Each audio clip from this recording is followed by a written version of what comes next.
দলীয় কর্মীকে গ্রেফতারের প্রতিবাদে নন্দীগ্রামে বিজেপির বন্ধে উত্তেজনা ছড়িয়েছে। ঠিক কি হয়েছে আরো ডিটেইলস আপনাদের সামনে তুলে ধরবো। একবার বিগ ওয়ালের মাধ্যমে ব্রেকিং আপনাদের সামনে তুলে ধরি। টায়ার জ্বালিয়ে বিক্ষোভ দেখিয়েছে বিজেপি। এখনো পর্যন্ত খবর পাচ্ছি আমরা, দলীয় কর্মীকে গ্রেফতারের প্রতিবাদে নন্দীগ্রামে বন্ধ ডেকেছে বিজেপি। টায়ার জ্বালিয়ে তার প্রতিবাদ, বিক্ষোভ বিজেপির।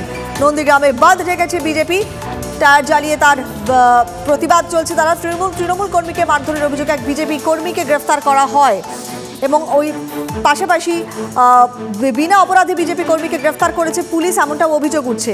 এই ব্রেকিং তো রয়েছেই। এরপর আমাদের আজকের এই মুহূর্তে সেকেন্ড ব্রেকিং যে খবর আমরা চোখ রাখবো, তাহলে শুভেন্দু অধিকারীর প্রতিবাদ সবার আগেই আমরা দেখলাম আবারও চোর পোস্টারে চাঞ্চল্য ছড়িয়েছে বীরভূমে। বীরভূমের সাঁইথিয়াতে বিজেপি জেলা সভাপতির নামে এই পোস্টার পড়েছে। ধ্রুব সাহা তার নামে এই পোস্টার পড়েছে। বিজেপি নেতা ধ্রুব সাহার নামে দুর্নীতিবাজ লেখা পোস্টার। অর্থাৎ এর আগেও আমরা চোর পোস্টার দেখেছিলাম, আবারও একই রকম ঘটনা ঘটলো। প্রথমেই আমরা যে খবরে চোখ রাখবো, যেমনটা আপনাদের বলছিলাম যে নন্দীগ্রামে বিজেপি বন্ধে উত্তেজনা ছড়িয়েছে। তার কারণ তৃণমূল কর্মীকে মারধরের অভিযোগে এক বিজেপি কর্মীকে ইতিমধ্যে গ্রেফতার করা হয়েছে। আর তারই প্রতিবাদে টায়ার জ্বালিয়ে বিক্ষোভ, অভিযোগ বিনা অপরাধে বিজেপি কর্মীকে পুলিশ গ্রেফতার করেছে। তারই প্রতিবাদে বিজেপির এই বন্ধ। কি ছবি এই মুহূর্তে কথা বলবো। আমাদের সঙ্গে টেলিফোনে রয়েছেন কনিষ্ক। সোনাচূড়া গ্রাম পঞ্চায়েতে বিজেপি ডাক দিয়েছে বন্ধের, অনির্দিষ্টকালের জন্য বন্ধের ডাক। এলাকার এই মুহূর্তে কি অবস্থা এবং তৃণমূলই বা কি বলছে গোটা বিষয়ের পর? দেখো, সমগ্র ঘটনার পর তৃণমূল নেতৃত্ব কিন্তু বিজেপির ঘাড়েই দোষ চাপিয়েছে। কারণ বিজেপির গোষ্ঠী কোন্দলের জেরেই এই ঘটনা ঘটেছে বলে তৃণমূল নেতৃত্ব দাবি করেছেন। তার পাশাপাশি যে বিজেপি কর্মীকে যে গ্রেপ্তার করা হয়েছে গতকাল রাত্রি 11টায়, তারপরেই কিন্তু বিজেপির সোনাচূড়া গ্রাম পঞ্চায়েতের যারা নেতৃত্ব রয়েছে, মন্ডল নেতৃত্ব, তারা কিন্তু এই বন্ধের ডাক দেন। সোনাচূড়া গ্রাম পঞ্চায়েতে সকাল থেকে কিন্তু বন্ধ চলছে। মূলত নন্দীগ্রাম 1 ব্লকের এই জায়গাটাই কিন্তু জমি আন্দোলনের যে পীঠস্থান বলা চলে, সেইখান থেকেই কিন্তু আন্দোলনটা শুরু হয়েছিল। ফলে সেইখানেই কিন্তু এই বিজেপি নেতৃত্বরা তারা কিন্তু আন্দোলন শুরু করেছে। সকাল থেকে পদরোধ চলছে, রাস্তার উপরে গাছের গুড়ি থেকে শুরু করে বিভিন্ন পতাকা লাগিয়ে তারা কিন্তু পদবরোধ করছে। এবং তাদের পরিষ্কার দাবি যে যতক্ষণ না নিঃশর্তভাবে তাদের যে বিজেপি কর্মীকে গ্রেফতার করা হয়েছে তাকে যতক্ষণ না ছাড়া হচ্ছে ততক্ষণ কিন্তু তাদের এই বন্ধ কর্মসূচি অবরোধ চলবে।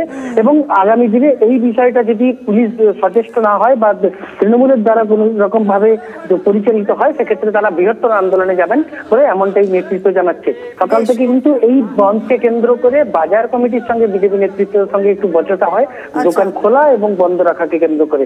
এখন কিন্তু পরবর্তীতে আবারও আমরা যোগাযোগ করছি।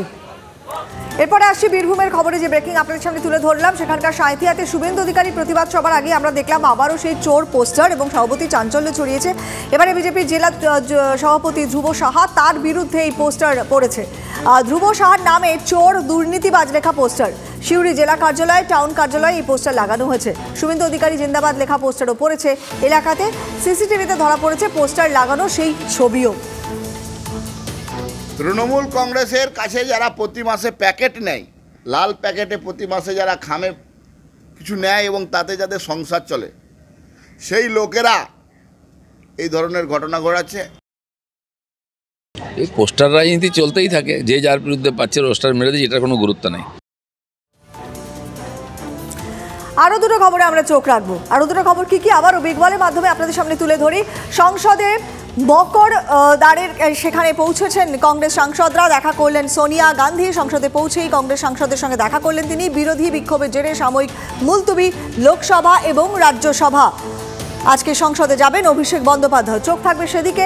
এরপর আজকে আমাদের দ্বিতীয় ব্রেকিং আমরা চোখ রাখি এই মুহূর্তে। দিল্লি সফরে একগুচ্ছ কর্মসূচি রয়েছে মমতা বন্দ্যোপাধ্যায়। গতকালই তিনি উড়ে গিয়েছেন দিল্লিতে।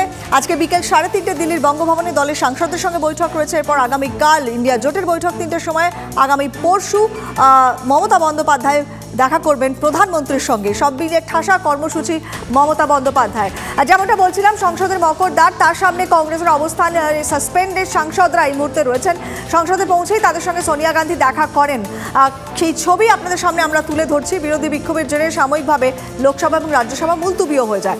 কথা বলবো, আমাদের সঙ্গে রয়েছেন আমাদের প্রতিনিধি জ্যোতির্ময় কর্মকার। জ্যোতির্ময়, এই মুহূর্তে তো কংগ্রেস সাসপেন্ডেড সাংসদরা সেখানে রয়েছেন, সোনিয়া গান্ধীও দেখা করলেন। আজকে অভিষেক বন্দ্যোপাধ্যায় তিনিও আজকে যাবেন। সব মিলিয়ে পরবর্তীতে কি হতে পারে? মানে জাতীয় কংগ্রেস, তৃণমূল, অভিষেক বন্দ্যোপাধ্যায়, আগামীকাল ইন্ডিয়া জোটের একটা বৈঠক রয়েছে। আজকে কি একটা সৌজন্যের ছবি আমরা দেখতে পারি এই অন্তত এই পরিস্থিতিতে? দেখো, আজকে সকাল 10টার সময় মল্লিকার্জুন খার্গে রাজ্যসভার বিরোধী দলনেতা তার ঘরে ইন্ডিয়া জোটের সংসদীয় দলের নেতাদের একটি বৈঠক হয়েছে। যে বৈঠক প্রত্যেকদিন হয়, সেই বৈঠক থেকে সিদ্ধান্ত হয়েছে যে সংসদের অভ্যন্তরে যে হামলার ঘটনা ঘটেছে, সেই হামলার ঘটনা চোখে আঙুল দিয়ে দেখিয়ে দিচ্ছে যে নিরাপত্তা ব্যবস্থা সম্পূর্ণভাবে ব্যর্থ হয়েছে। ফলত এই ইস্যুতে কেন্দ্রীয় স্বরাষ্ট্রমন্ত্রী অমিত শাহকে সংসদের অভ্যন্তরে বিবৃতি দিতে হবে, এই দাবি আগেই জানানো হয়েছে। তার পাশাপাশি আজকে সকাল থেকে আমরা যে ছবি দেখছি যে এই ইস্যুতে আলোচনার দাবি জানিয়ে অ্যাডজর্নমেন্ট নোটিশ জমা দিয়েছে একাধিক বিরোধী সাংসদরা। এই দাবিতে সংসদের অভ্যন্তরে লাগাতার স্লোগান চলছে, লাগাতার আলোচনার দাবিতে অনড় থাকছেন বিরোধী সাংসদরা এবং সাংসদরা তারা ওয়েলে নেমে পড়েছেন। সেই কারণে লোকসভা 12টা পর্যন্ত মুলতবি হয়েছে, রাজ্যসভা সকাল 11:30 পর্যন্ত মুলতবি করতে হয়েছিল। অপরদিক থেকে সরকারের ওপরে চাপ বজায় রাখতে নতুন সংসদ ভবনের যে মকরদ্বার, অর্থাৎ মূল যে দ্বার দিয়ে প্রত্যেক বিরোধী এবং শাসক দলের সাংসদরা ভেতরে প্রবেশ করেন, এমনকি মন্ত্রীরাও এই দ্বার দিয়ে ভেতরে প্রবেশ করেন, ঠিক সেই দ্বারের সিঁড়িতে, দরজার গেটের সিঁড়িতে বসে পড়েছেন সাসপেন্ডেড সাংসদরা। অর্থাৎ যখনই কোনো বিজেপি সাংসদ বা মন্ত্রীরা ভেতরে যাচ্ছেন, সেখানে বসে তারা স্লোগান দিচ্ছেন। সোনিয়া গান্ধী তিনি সংসদে পৌঁছে এই সাসপেন্ডেড কংগ্রেস সাংসদরা যেখানে ধর্ণা অবস্থানে বসেছেন এই মকরদ্বারের সিঁড়িতে, সেই জায়গায় তাদের সঙ্গে দেখা করেন। অভিষেক বন্দ্যোপাধ্যায় তিনি মমতা বন্দ্যোপাধ্যায়ের সঙ্গে গতকাল দিল্লিতে এসে পৌঁছেছেন এবং ইতিমধ্যে তিনিও সংসদে গিয়ে পৌঁছেছেন। অবশ্যই এই মুহূর্তে একদিকে যখন সংসদের অভ্যন্তরে ফ্লোর কোঅর্ডিনেশনের দিকে নজর রয়েছে, আর তার পাশাপাশি আগামীকালে যে বৈঠক রয়েছে, সেই বৈঠক শুধুমাত্র যাতে আনুষ্ঠানিকতায় সীমাবদ্ধ না থাকে, মাঠে ময়দানে এই বিরোধী ঐক্য যাতে প্রতিফলিত করা যায়, সেই দিকেই কিন্তু প্রত্যেকের নজর। বেশ, ধন্যবাদ জ্যোতির্ময় আপাতত।